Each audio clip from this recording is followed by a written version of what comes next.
আয়াত ৫৭ وقالوا إن نتبع الهدى معك نتخطف من أرضنا أولم نمكن لهم حرما آمنا يجبى إليه ثمرات كل شيء رزقا من لدنا ولكن أكثرهم لا يعلمون অনুবাদ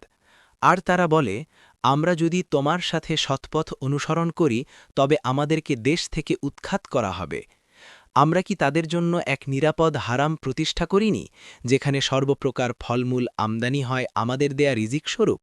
কিন্তু তাদের বেশিরভাগই এটা জানে না তাফসির ১ নং ফুটনোটের বিবরণ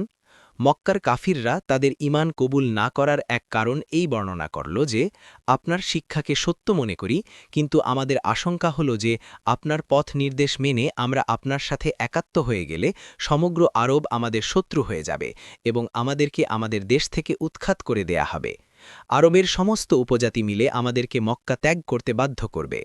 আল্লাহ তাআলা বলেন তাদের এই অজুহাত বাতিল কারণ আল্লাহ তাআলা বিশেষভাবে মক্কাবাসীর হেফাজতের জন্য একটি স্বাভাবিক ব্যবস্থা পূর্ব থেকেই করে রেখেছেন তা এই যে তিনি মক্কার ভূখণ্ডকে নিরাপদ হারাম করে দিয়েছেন তাছাড়া জগতের অন্যান্য কাফির সম্প্রদায়ের অবস্থার দিকে দৃষ্টিপাত করো কুফরি ও শিরকের কারণে তারা কিভাবে নিপাত হয়েছে তাদের বসতবাড়ি সুদৃঢ় দুর্গ ও প্রতিরক্ষামূলক সাজ সরঞ্জাম মাটিতে মিশে গেছে অতএব কুফরি ও শিরকি হচ্ছে প্রকৃত আশঙ্কার বিষয় এটা ধ্বংসের কারণ হয়ে থাকে তাওহীদ অনুসরণের মাধ্যমে ধ্বংসের ভয় নেই দেখুন ইবনে কাসির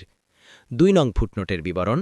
মক্কা মুকাররামা যাকে আল্লাহ নিজ গৃহের জন্যে সারা বিশ্বের মধ্য থেকে মনোনীত করেছেন এটা এমন একটি স্থান যে এখানে পার্থিব জীবনোপকরণের কোনো বস্তু সহজে পাওয়ার কথা নয় কিন্তু মক্কার এসব বস্তুর প্রাচুর্য দেখে বিবেক বুদ্ধি বিমূঢ় হয়ে পড়ে প্রতি বছর হজের মৌসুমে মক্কায় লাখ লাখ লোক একত্রিত হয় কিন্তু কখনো শোনা যায়নি যে সেখানে কোনো প্রকার অভাব হয়েছে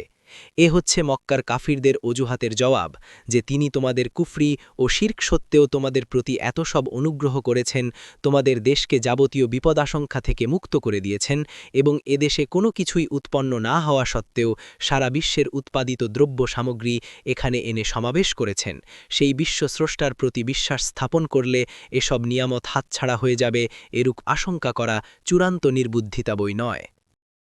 পরবর্তী তাফসিরে যেতে ভিডিওটি শেষ হওয়ার পূর্বেই এই বক্সে ক্লিক করুন ভয়েস বা উচ্চারণে অনিচ্ছাকৃত ত্রুটি ক্ষমাসুন্দর দৃষ্টিতে দেখবেন ইনশাআল্লাহ